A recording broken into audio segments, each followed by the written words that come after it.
What's up, guys? Welcome to episode 59 of the unofficial NCLEX podcast. The title of this episode is Participate in Disaster Planning Activities and Drills. This, yet another important point, guys. Hospitals in different areas of the country of different levels of, capabilities, in different areas, all kind of respond to things differently. And it's very important that you know and participate in this with each, at each hospital.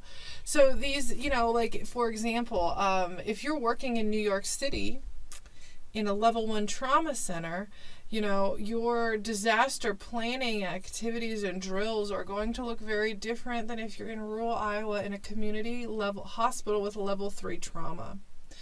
So we need to know and participate in the planning. And a lot of times when you are planning disaster preparedness, you have multiple people sitting at the table. This includes maybe securities, maybe the security team's leadership, nursing leadership, medical team leadership, anyone else that may have any hand, lab, pharmacy, everyone needs someone to sit at the table. But nursing is very important because we can't just have non-bedside providers dictating and planning. We have to be involved in it. We have to say, no, we use this. We never use this. It is not at all important to have this size gauze on our disaster, or have this or do this, but it's absolutely essential that we have blank. I've actually had the privilege of sitting in on some of these meetings in the past in some of my previous jobs, and it's really important because we don't want to assume that anyone knows anything that isn't, clearly demonstrating that they have knowledge of this. So it's like talking to the people that are prepping. Maybe they want to create to-go boxes that for each patient, this is the specific things that we need and we want to have it readily available.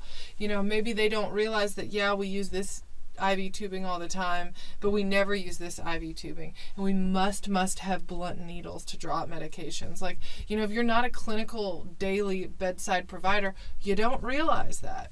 So it's important to make sure that we're sitting at the table, part of the conversation, so that should this issue occur, we have the supplies and the support that we need.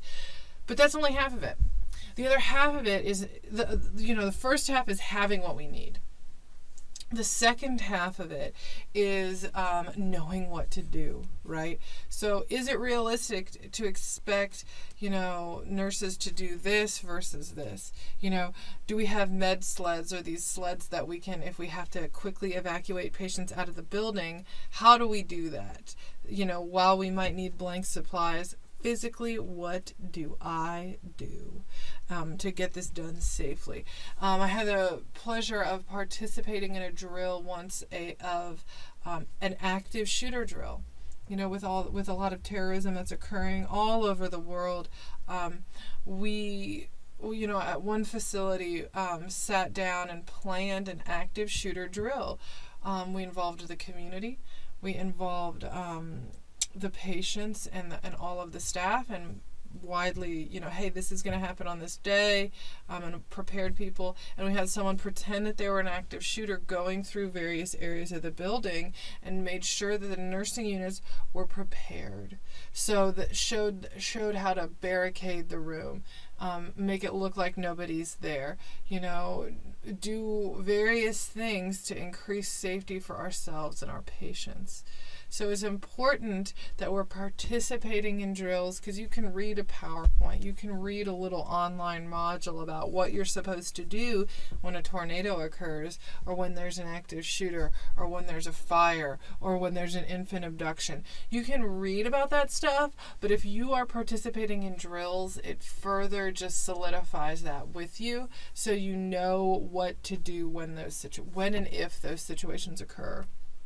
So it is absolutely essential to participate in disaster planning activities and drills as a registered nurse. And that concludes episode 59 of the unofficial NCLEX podcast. Thanks for listening, guys. This has been another episode of the unofficial NCLEX Prep Podcast. To get the massive PDF guide that goes along with this podcast, head over to nrsng.com/NCLEX-Prep. That's nrsng.com/NCLEX-Prep. That's a free download that you can take with you anywhere, and you can basically have this podcast in text format. Our goal here at nrsng.com is to give you the tools and the confidence that you need to succeed in nursing school, on the NCLEX, and in your life as a nurse. We want you to succeed, and we want you to become part of this movement of nurses that is dedicated and motivated to learning and becoming the best nurse that they can possibly be. My name is John Haas, RN CCRN, and I'm the founder of NRSNG.com, and I sincerely thank you for being here, and I'm so proud of you for taking this step in your journey. Now you know what time it is now. It's time to go out and be your best self today. Happy nursing.